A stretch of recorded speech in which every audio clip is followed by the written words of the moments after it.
এইবার ভগবান বলছেন যে আমাকে ভজন করে সে আমাকেই পায়, তাকে আর কোথাও যেতে হয় না। যে আমাকে ভজন করে সে আমাকে পায়। ভগবানের মুখেই শুনুন, যারা দেবতার আরাধনা করে তারা যাবে কোথায়? দেবলোকে। দেবলোক চান আপনি? তো মুখে বলছেন চান না, পেলে বোঝা যেত চান কিনা।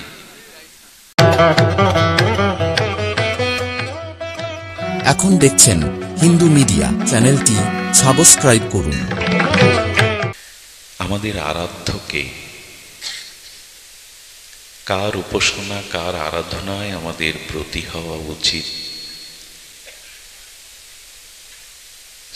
শ্রীকৃষ্ণ চৈতন্য মহাপ্রভু, যিনি প্রেম ও পরতত্ত্ব সীমা, যিনি রাসবিলাসের চরম পরিণতি, যিনি রায়কানো মিলিত তনু, তিনি বলছেন আমাদের আরাধ্য ভগবান ব্রজেশ তনয়, মথুরানাথ দ্বারকানাথ না। ধ্যান দিন, ব্রজেশ তনয়। কেন মথুরানাথ দ্বারকানাথ তিনিও তো অভিন্ন কৃষ্ণ? বললেন না, মথুরা দ্বারকার কৃষ্ণ নয়। আমাদের উপাস্য তত্ত্ব হল ব্রজেন্দ্র নন্দন। আমাদের উপাস্য তত্ত্ব হল রাধা সহ আমাদের ব্রজেন্দ্র নন্দনের যুগল উপাসনা। আর আমাদের ধাম কোথায়? আমাদের মনন চিন্তন লীলা ধ্যান কোথায়? ধ্যান কোথায়? বলুন, শ্রীধাম বৃন্দাবনম। বৃন্দাবনের অপ্রাকৃত নবীন মদন কাম বীজ কাম গায়ত্রীতে যার উপাসন, ধাম শিরোমণি প্রেম চিন্তামণি শ্রীধাম মধুময় আনন্দময় চিৎ বৃন্দাবনই হল আমাদের যুগল উপাসনার ক্ষেত্র। খুব ধ্যান দিতে হবে। আবেগে ছোটাছুটি করে আমাদের উপাসনা তত্ত্বকে যেন আমরা ভুলে না যাই। গুরুদেব আমাকে কি উপদেশ দিয়েছেন তার বাইরে যেন না যায়। গুরুদেব কি উপদেশ দিয়েছেন? শ্রীধাম বৃন্দাবন যুগল ভজন ধন মোহে করালো উপদেশ। সারা জীবন গাইছেন এই পথ, এই পথে যাচ্ছেন তো? শ্রীধাম বৃন্দাবন যুগল ভজন ধন মোহে করালো উপদেশ। গুরুদেব এই উপদেশে দিয়েছেন, তুমি বৈকুণ্ঠে যাবে না, তুমি স্বর্গে যাবে না, তুমি সপ্ত লোকে সপ্ত পাতালেও যাবে না। তোমার জায়গা মধুময় আনন্দময় বৃন্দাবন। তোমার উপাসনার বিষয় দ্বারকানাথ মথুরাত না, তোমার উপাসনার বিষয় শ্রীধাম অপ্রাকৃত বৃন্দাবনে নবীনবদন রাধা মাধব মিলিত যুগল মাধুর্যের ভজন। গুরুদেব এই উপদেশ দিল, প্রতিদিন গুরুবন্দনায় গাইলাম হাঁটছি কোন পথে? এই জন্য বলেন আরাধ্য ভগবান ব্রজেশ তনয় স্তদ্ধামং শ্রী বৃন্দাবনাং। উপাসনা পদ্ধতি কেমন হবে? উপাসনা করব কেমন করে? বলে রাম্য কাচিত উপাসনা ব্রজবধূ বর্গে নজা কল্পিতা। শ্রীধাম বৃন্দাবনের ব্রজবধূগণ ব্রজসুন্দরী গোপীগণ যেভাবে উপাসনা করেছেন ওটাই আমাদের উপাসনা মার্গ। অর্থাৎ রাগ ভক্তি, বিধি ভক্তি নয়। শাস্ত্রের অনুশাসনে ভজন না করলে নরকে যেতে হবে, পতিত হতে হবে, এই শাসনে ভজন না, অনুরাগের ভজন, রাগ ভজন। সুধীজন, কঠিন প্রস্তাবনা। সাধনার যত স্তর আছে তার শেষ সীমা এটা। এই জন্য আমরা সবাই নিতে পারবো না একথা, কিন্তু একটু প্রবেশ করতে পারলে কর্ণ দিয়ে হৃদয়ে গেলে আনন্দ পাবেন। আমাদের এই উপাসনার প্রমাণ কোথায়? বললেন শাস্ত্রং প্রমাণং শ্রীমদ্ ভাগবতং প্রমাণং অমলং। অর্থাৎ শ্রীমদ্ ভাগবত সর্ববেদান্ত সার, অমল পুরাণ মহাপুরাণ শ্রীমদ্ ভাগবতী এর প্রমাণ। আর জীবনের প্রয়োজন কোনটা? জীবনের প্রয়োজন দেবরাজ ইন্দ্র হওয়া না, ব্রহ্মার পদ না, জগতের রাজাদিরাজ পদ না, যশ খ্যাতি পূজা প্রতিষ্ঠা না। আমাদের প্রয়োজন হলো প্রেম। প্রেম ও মহাত্ম পুমান, প্রেমের উপরে কিছু নাই। আর শ্রীকৃষ্ণ চৈতন্য মহাপ্রভু মত মিদাং তত্রাদরণ পর, মহাপ্রভু বলছেন এই উপাসনা ব্যতীত অন্য কিছুতে তোমার যেন আদর না হয়, যত্ন না হয়। কে বলছেন কথাটি? একটু জোরে বলতে হবে। কার কথা? শ্রীকৃষ্ণ মহাপ্রভু বলছেন, চৈতন্য মহাপ্রভু। শ্রীকৃষ্ণ চৈতন্য মহাপ্রভু মত মিদাং তত্রা আদর না পর, অন্য কিছুতে যেন তোমার আদর না হয়।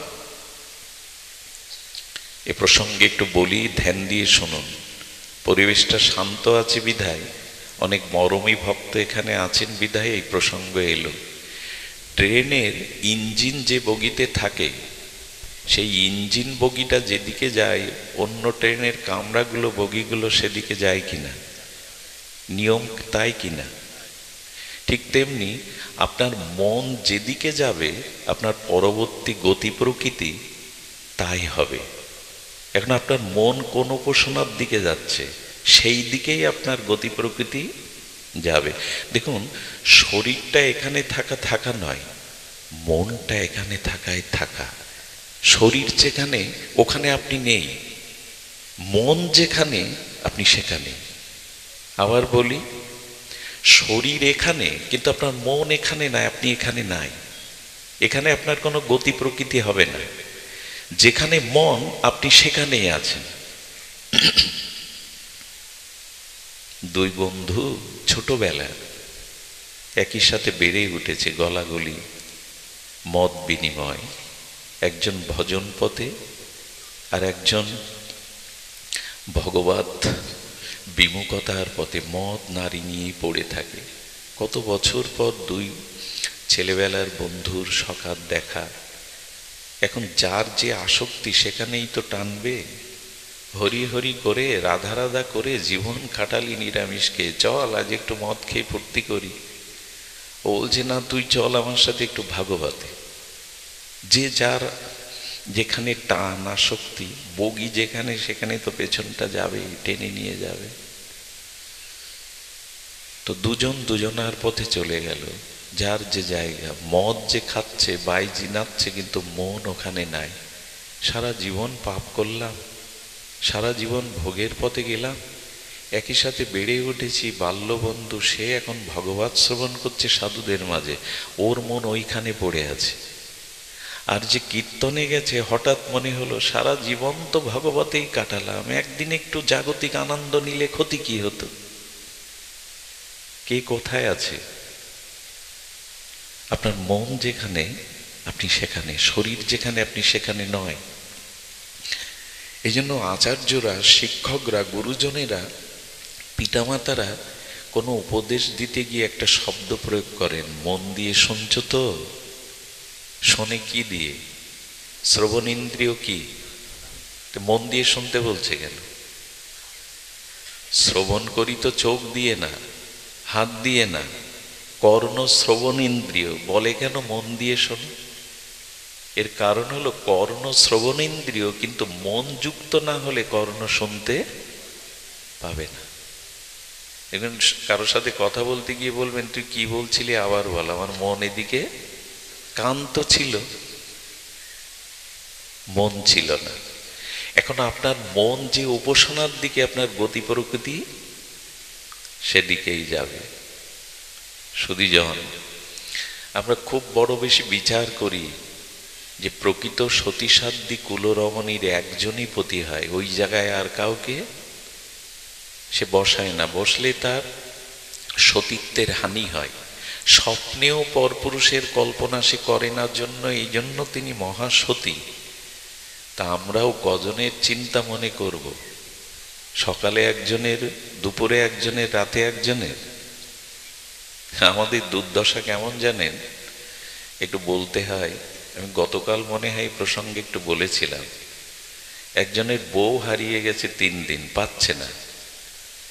তখন সে গোবিন্দ মন্দিরে গিয়ে বলছে, আমার বউটাকে খুঁজে দাও, তোমার হাতের উপর বাঁশি গড়িয়ে দেব। তো পূজারী বলছেন, কৃষ্ণের বউ কখনো হারায়নি, বউ হারিয়েছিল রামের। 14 বছর বনবাসে সীতা হারিয়েছিল রাম, কৃষ্ণের কাছে বউ খুঁজতে চাচ্ছ কেন? ও তো বউ হারায়নি, ও জানবে কি করে? পাশে রাম মন্দির আছে, চলে দাও। রঘুপতি রামচন্দ্রের কাছে গিয়ে বলছেন, আপনার স্ত্রী হারিয়েছিল, আপনি আমার স্ত্রীকে সন্ধান খুঁজে দিন, আমি আপনার হাতে তীরধনুক বানিয়ে দেব রূপ দিয়ে। আমাদের দশা যেটা সেটাই বলছি। পূজারী বলছেন, রঘুপতি রামচন্দ্রের স্ত্রী হারিয়ে গিয়েছিল, কিন্তু খুঁজে রাম পায়নি, পেয়েছিল হনুমান, পাশে হনুমানের মন্দির, ওখানে যাও। আমাদের দুর্দশা এই, শ্রীকৃষ্ণের চরণে ভজন করতে করতে পুত্র চাই, টাকা চাই, ধন চাই, সম্পদ চাই, আবার মা দুর্গার কাছে গেলাম। মা দুর্গার কাছে ফল না হলে আউড়ি বাড়ি গেলাম, এরপরে দরগায়ও যাব। এক সতী নারীর মন এক পতিতে না থাকলে সে অসতী হয়, আর আমার মন 10 জনকে দিলে আমি কি হব? এইগুলো এখন বোঝানো যাচ্ছে না। যে পাত্রে যাচ্ছে সেই রং ধারণ করছে মানুষ। নিজের সুখ সুবিধা, নিজের বৃত্তি প্রবৃত্তি অনুযায়ী সে সেখানেই গিয়ে সেই রং ধারণ করছে। এটা মহাপ্রভুর মত না। শুনলে অবাক হবেন, কথাটি পরে বলবো মনে করেছিলাম, কিন্তু আগেই বলছি। উদ্ধবকে ভগবান ব্রজে পাঠাচ্ছেন। কাকে? ইনি বৃহস্পতির শিষ্য, জগতে তার মতো জ্ঞানী দ্বিতীয় নাই, ভগবানের অত্যন্ত প্রিয়। তিনি বড় মন্ত্রীপ্রবর, বৃহস্পতির সাক্ষাৎ শিষ্য, জ্ঞানী মধ্যে অগ্রগণ্য, ভগবানের সখা। দূর থেকে কৃষ্ণ এবং উদ্ধবকে এক জায়গায় বসে থাকতে দেখলে অনেকেই উদ্ধবকে কৃষ্ণ ভেবে ভুল করত, একই রকম দেখতে। সেই উদ্ধবকে যখন ব্রজে পাঠাচ্ছেন গোবিন্দ, ধ্যান দিচ্ছেন তো? ঘুমাচ্ছেন না তো? একটা ঘুম পাড়ানি কথা শুরু করেছি আমি, খুব কঠিন একটা প্রস্তাবনা, ঘুমায়েন না, শুনুন তো। কি হয়েছে? উদ্ধবকে গোবিন্দ বলছেন, তুমি আমার প্রসাদী পোশাক পরে যাচ্ছ, আমার প্রসাদী মালা, আমার গায়ের অঙ্গগন্ধ তোমার এই প্রসাদী বস্তুর মধ্যে। তবে হ্যাঁ, তুমি গিয়ে গোপীদের সামনে বলবে শ্রীকৃষ্ণ উবাচ। আমি বলছি, উদ্ধব তুমি বলছো, এই কথা বললে ওরা তোমার দিকে তাকাবে না, শুনবেই না। যখন বলবেন কৃষ্ণ বলেছেন, তখনই তোমার দিকে তারা চাইবে। বুঝতে পারছেন বিষয়টা? তুমি গিয়ে বলবে না আমি দুটি কথা বলতে এসেছি, তোমাকে ওরা চিনতেও পারবে না, দৃষ্টিও দেবে না, ও কথা ওদের কানে কখনো। যদি বলো কৃষ্ণ বলেছেন, ব্রজনাথ বলেছেন, তখনই ওরা তাকাবে। তার মানে কৃষ্ণ কথা ছাড়া ওদের কানে অন্য কথা যায় না। আচ্ছা, ব্রজগোপিকারা, রাধারানী বিরহিণী, মাথুর বিরহে মাঝে মাঝে স্থূল পদ্ম আছে। পদ্ম 2 প্রকারের, স্থূল পদ্ম আছে। স্থূল পদ্ম দেখে গোবিন্দের বদন মনে করে জড়িয়ে ধরতেন, প্রাণনাথ তুমি কোথায় ছিলে? তমালকে দেখে কৃষ্ণের অবয়ব মনে করে জড়িয়ে ধরত, এই আমার প্রাণনাথ। মাঝে মাঝে বিরহ কাতরা রাধারানী বলছেন, ললিতা বিশাখা আমি কৃষ্ণ পেয়েছি। বলে কোথায় পেয়েছিস? নখের মধ্যে। বলছে এই দেখ কৃষ্ণ আমার এই নখের মধ্যে এসে প্রকাশিত, যে বুকে জড়িয়ে ধরতেন। তার মানে ভ্রমরকে দেখে জড়িয়ে, তুমি তো সখা তার। সব বস্তুতেই যার কৃষ্ণ দর্শন, তো উদ্ধব সামনে গেলে কৃষ্ণ ভেবে জড়িয়ে ধরবে না? কথাটা খুব মার্মিক কথা যদি ভেতরে যায়। উদ্ধব যিনি স্থূল পদ্ম দেখে গোবিন্দের বদন মনে করছেন, তমাল দেখে কৃষ্ণ মনে করে জড়িয়ে ধরছেন, ভ্রমর দেখে তার সখা মনে করছেন, তিনি উদ্ধবকে কৃষ্ণের মতোই তো অবয়ব, তাকে দেখে কৃষ্ণ ভেবে জড়িয়ে ধরবে না? এই ভুল ওদের হয় না। ওদের নিষ্ঠা শুধু কৃষ্ণতেই।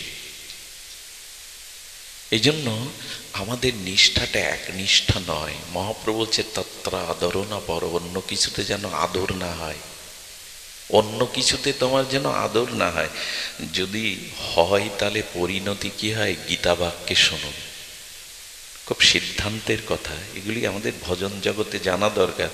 যদি অন্যদিকে মন যায় তো ভগবান শ্রীকৃষ্ণ গীতাতে 9ম অধ্যায়ে, যেটা রাজগুহ্য যোগ, একেবারে খুব গোপনীয়, শ্রেষ্ঠ, রাজ মানে শ্রেষ্ঠ, গুহ্য মানে গোপনীয়, শ্রেষ্ঠ গোপনীয় তত্ত্ব বলছেন ভগবান, রাজগুহ্য যোগ। সেখানে কি বলছেন? শ্লোকটি বড় প্রিয়। জানতি দেবব্রতা দেবান। এই দেখুন, ভগবানের মুখ থেকেই শুনুন, আমি না।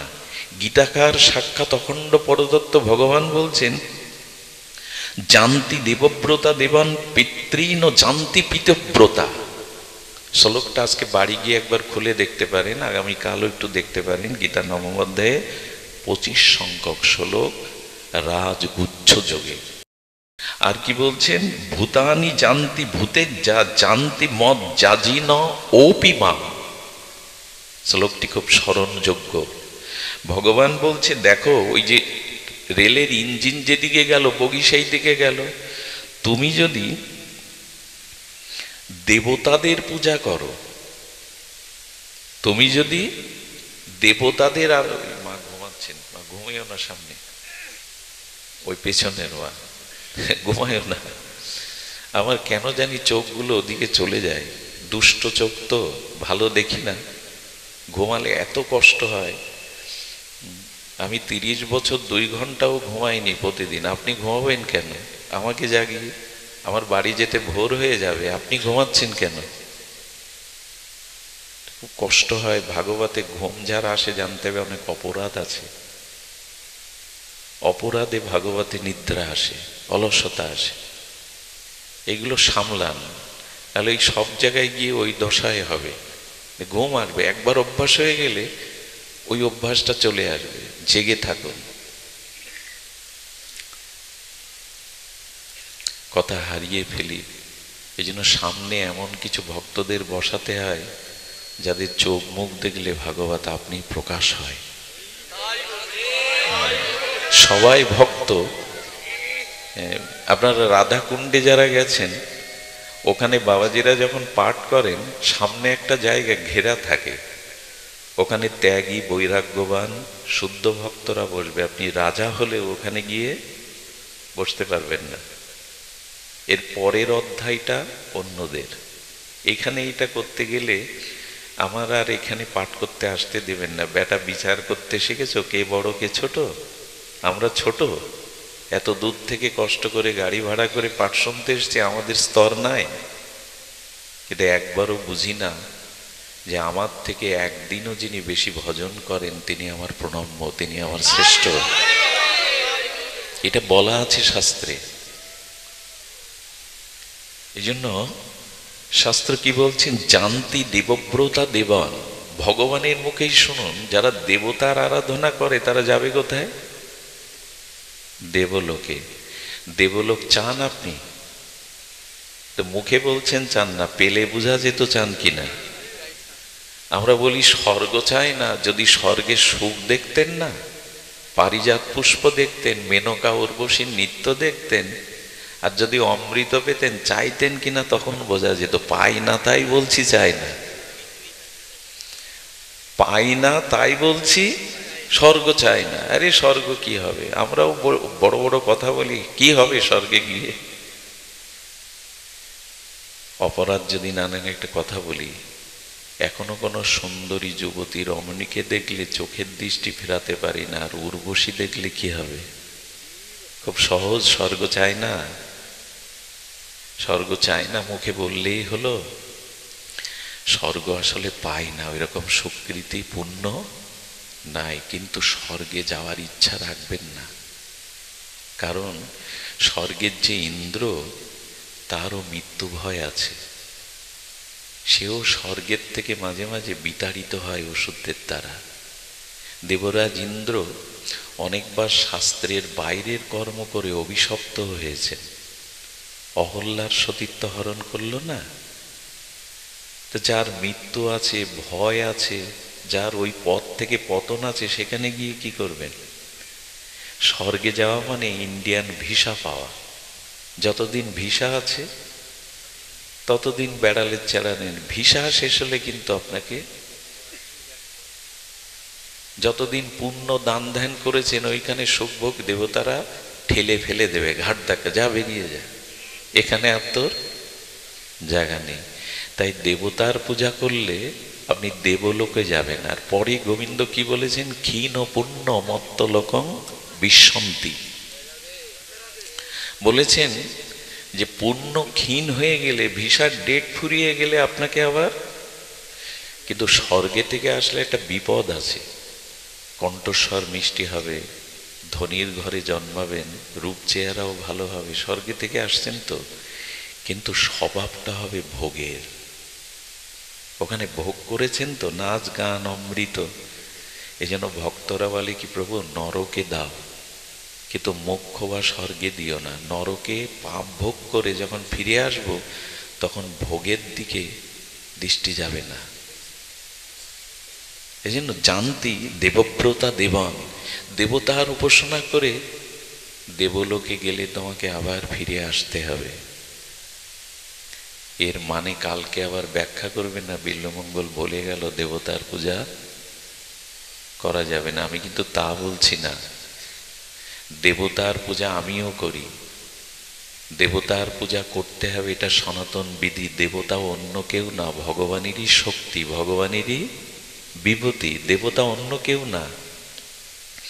সূর্যের যে আলোটা আসে, কিরণটা আসে, ওটা সূর্য থেকে আলাদা, কিন্তু মূল সূর্য না। সূর্যের যে কিরণ অংশমালা আমাদের পৃথিবীতে আসে, ওটা কি সূর্য? সূর্যে পৌঁছাতে পারবেন আপনি, ওর তেজ নিতে পারবেন? কিন্তু আমরা যে সূর্যের তেজ নিই, সূর্যের কিরণ আর সূর্য আবার অভিন্ন, আলাদাও না। তেমনি দেবতারা ভগবানেরই বিভূতি বা অংশ। তাই দেব পূজার বিরোধী আমি নই, তবে দেবতাদের মন প্রাণ ভালোবাসা তাদের না দিয়ে গোবিন্দকে দিন। আর দেবতার সামনে গিয়ে বলুন, তুমি আমাকে এই কৃপা করো, এই শক্তি দাও, আমি যেন গোবিন্দ ভজন করতে পারি, রাধারানীর ভজন করতে পারি। ওদের কাছ থেকে আশীর্বাদ চেয়ে নিন, ওদের কাছ থেকে কৃপা চেয়েছেন। যেমন মা দুর্গার কাছে যাবেন, গিয়ে বলবেন, মা তুমি মহামায়া রূপে আমার সামনে না দাঁড়িয়ে একটু যোগমায়া হয়ে দাঁড়াও তো, আমাকে সংসারের মোহমায়া কারাগারে বন্দি না করে তুমি যোগমায়া রূপে আমাকে কৃষ্ণ ভজনে যুক্ত করে দাও। চিৎ শক্তি যোগমায়া, উনি ভগবানের লীলার সাথে আমাদের যুক্ত করে দিতে পারেন। সুধীজন, এই জন্য নিবেদন করছি যে দেখুন, দেবতাদের আরাধনা কিন্তু একবারও, একটা কথা শুনুন, এই ব্যাসপীঠে বসে যারা দেবদেবীর নিন্দা করে তার বহু বহু কল্পের সাধন ভজন ধর্ম তখনই নষ্ট হয়ে যায়। আরে দেবতার কথা বাদ দিন, কোনো মানুষের নিন্দা করাটাও মহাপাপ। দেবতাদের তো ভগবানের বিভূতি, এটা নিন্দার কথা নয়, কিন্তু আপনি কোথায় পৌঁছাতে চান সে কথাই বলা হচ্ছে। দেবতাদের কাছে আশীর্বাদ চেয়ে নিন, আমার যেন কৃষ্ণ ভক্তি অটুট হয়। তারাও তো ভজনা করছে ভগবানের। তারা কার ভজনা করছে? ভগবানেরই ভজনা করছে। আর প্রীতিন জানতি পিতিব্রতা, অনেকেই পিতামাতা বলে এই জগতে ঈশ্বর ভীশ্বর আমি মানি না, পিতামাতাই আমার ভগবান, পিতামাতাই আমার ঈশ্বর। মৃত্যুর পরে সেই পিতামাতার উদ্দেশ্যে যাগযজ্ঞ করে বলে এটাও ভালো। যারা পিতৃলোকের উপাসনা করে তারা কোথায় যায়? পিতৃলোকে। জানতি পিতিব্রতা, তারা নিষ্ঠার সহিত পিতামাতার সেবা করলে পিতৃলোকে যেতে পারে। ভগবত লোকে, যে বগি যেদিকে যাচ্ছে ইঞ্জিন কামরাও সেদিকে যাচ্ছে। আর বলছেন ভূতানি জানতি ভূতেজ্জা, এই আর একটা জিনিস। এখন ঝাড়ফুঁর খুব প্রচলন, এখন ঝাড়ফু খুব প্রচলন। শ্মশানে মশানে থেকে এই বিদ্যা শেখে, ঝাড়ফু বান এইগুলো খুব প্রচলন। একটা জিনিস বলি, আচ্ছা কাঁঠাল ভাঙতে গিয়ে যদি সরিষার তেল মেখে ভাঙেন, আটা খুব জড়ায় কি? যারা ভগবত ভজন করে তাদের উপরে এই জিনিসগুলো প্রয়োগ করা যায় না, এগুলো প্রয়োগ হয় না। এগুলো প্রয়োগ হয় না। এগুলো রাশি আছে, এক এক রাশিতে এইগুলো খাটে। ঝাড়ফু মিথ্যা না, এগুলো প্রয়োগ আছে। বান মারা এগুলো কাজ লাগে, কাদের ওপর লাগে? যাদের ভগবত ভক্তি অটুট নয়। আরে ধ্রুবের মা জিজ্ঞাসা করছে, দেবর্ষি পাদ, 5 বছরের বালক আমার, ধ্রুব যে বনে গেল, কত বাঘ ভাল্লুক আছে, হিংস্র জীবজন্তু আছে, ও বেঁচে আছে তো? 5 বছরের বালক গভীর জঙ্গলে সাপাত সংকুল হিংস্র জীবজন্তু আছে। বলল, মা তোমার ধ্রুবকে রক্ষা করার জন্য শিব ত্রিশূল নিয়ে মা দুর্গা দশপ্রহরিণী হয়ে অপেক্ষা করছে। কারণ যারা গোবিন্দ ভজন করে, দেবতারাও তাদের রক্ষার জন্য প্রস্তুত হয়ে যায়, সেখানে রক্ষা করে তাদের। যে সব রাশির মানুষকে বান মেরে ঝাড়পু দিয়ে আপনি কাবু করতে পারবেন না, এইসব ওখানে খাটে না। ঢাল থাকলে, তলোয়ার চালালে ও দিয়ে প্রতিবন্ধকতা সৃষ্টি করা যায়। হরির নাম কেমন শক্তি জানেন? ও তো মন্ত্র। ওরা কি ঝাড়ে? ওরা যারা মন্ত্র বান মারে, তো বানের দ্বারা, মন্ত্রের দ্বারাই তো মারে। আর হরি নাম কি?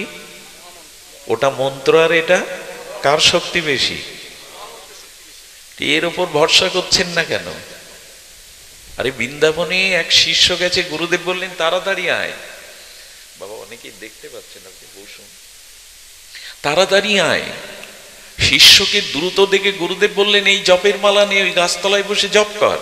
যতক্ষণ আমি নাম বিশ্রাম দেওয়ার আদেশ না দেব, নাম বিশ্রাম দিবি না। যা জপ কর, নিরন্তর জপ কর। করতে করতে সন্ধ্যা হয়ে যাচ্ছে, ক্ষুধা লেগেছে। গুরুদেব তো বলে না বিশ্রাম দিতে। হঠাৎ দেখছে ঘূর্ণায়মান ঝড়ের মতো একটা ঝড়, মাঝখানে কালো বিকট একটি মূর্তি। বলেন, কে আপনি? বলে, আমি সাক্ষাৎ মৃত্যুজন, তোমার আয়ু ফুরিয়েছে, নিতে এসছি। তা নিতে এসছি তা ভেবে ঘুরছ কেন? বলে, যতক্ষণ নাম না বন্ধ করছো ততক্ষণ আমি তোমার ভেতরে প্রবেশ করতে পারছি না, আমি তোমার মধ্যে প্রবেশ করতে পারছি না। এই মন্ত্রের এমন ক্ষমতা, এখানে যমও দাঁড়িয়ে যায়, অপেক্ষা করতে থাকে। উনি বললেন, গুরুদেব বলেছেন, তিনি নির্দেশ না দিলে নাম বিশ্রাম আপনাকে অপেক্ষা করতে হবে। অনেক পরে চলে গেল, গুরুদেবের চরণে এসে পড়লে বলল, যা, এই যে আয়ুটা পেলি, আজ তোর আয়ু শেষ ছিল, এই আয়ুটা ভজনে কাজে লাগা, যা নামে কাজে লাগা। এই মহামন্ত্র যাদের কাছে, অন্য মন্ত্র কি বান মারবে আপনাকে? সুধীজন, এই জন্য বললেন, এই ভূত প্রেত ওঝা এই করতে করতেই আমাদের জীবন গেল, মহামন্ত্র নেওয়া হলো না। আর এই সব যারা জানেন, অনুরোধ করছি, তারা অন্যের ক্ষতির জন্য এগুলো প্রয়োগ করবেন, এর পরিণাম ভালো না। যারা এগুলো জানেন, বা আপনার কারো প্রতি যদি কোনো রাগ দেশ থাকে, এগুলো প্রয়োগ করবেন না। কি বলছেন ভগবান শুনুন, বললেন, ভূতানি জানতি ভূতের যা, যদি ভূত প্রেত নিয়ে গবেষণা করো, তুমিও ভূত লোকে যাবে, ভূত প্রেতের লোকে যাবে, নরকে যাবে। আর যাদের করছো, যাদের সাথে নিয়েছো, তারাও তোমার সাথে ওখানে যাবে। খবরদার এইসব প্রয়োগ করতে যা, মানুষের যাতে হিত হয় তাই করুন। অন্যের ক্ষতি করে আজ পর্যন্ত কারো মঙ্গল হয়েছে, একটা দৃষ্টান্ত দিতে পারলে আমি এই আসন থেকে নেমে যাব। অপরের মঙ্গলই নিজ মঙ্গলের প্রসূতি। অপরের মঙ্গল চিন্তায় আপনার মঙ্গল বয়ে আনবে। অপরের অমঙ্গল চিন্তা করে আজ পর্যন্ত কারো মঙ্গল হয়নি, এ কথাটা আমরা কবে বুঝবো? আপনি অপরের কল্যাণ না করলে আপনার কল্যাণ শুরুই হবে না। অপরের মঙ্গল চিন্তায় নিজ মঙ্গলের প্রসূতি। প্রসূতি মানে সৃষ্টি হবে মঙ্গল তখনই। জানতি মদ জানো ঔপিমাম।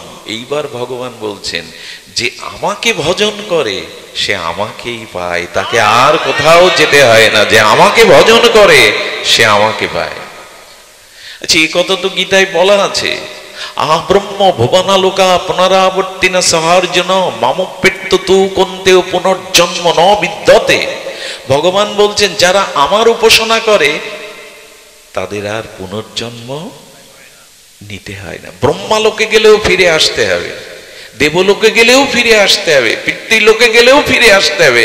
যে আমার চরণ আশ্রয় করে তাকে আর পুনঃ পুনঃ। এই জন্য জগৎগুরু শঙ্করাচার্য তিনি বিবেক চূড়ামণিতে বলেছেন, পুনরূপী জননম পুনরূপী মরণম পুনরূপী জননী জঠরে শয়নম ইহ সংসারে খলু দুস্তরে কৃপাহি পারে মোরারে ভজ গোবিন্দম ভজ গোবিন্দম ভজ গোবিন্দম মুরমতে। এই বারবার মাতৃগর্ভে জন্মানো আর মরা, এই জন্ম মৃত্যু অভিশাপ চক্রে আর আসতে হবে না। ও মোড়মতি মন গোবিন্দ ভজন করো, গোবিন্দ ভজন করো। শঙ্করাচার্য নির্বিশেষ বাদী আচার্য এই কথা বলেছেন, ভজ গোবিন্দম ভজ গোবিন্দম ভজ গোবিন্দম মুড়মতে।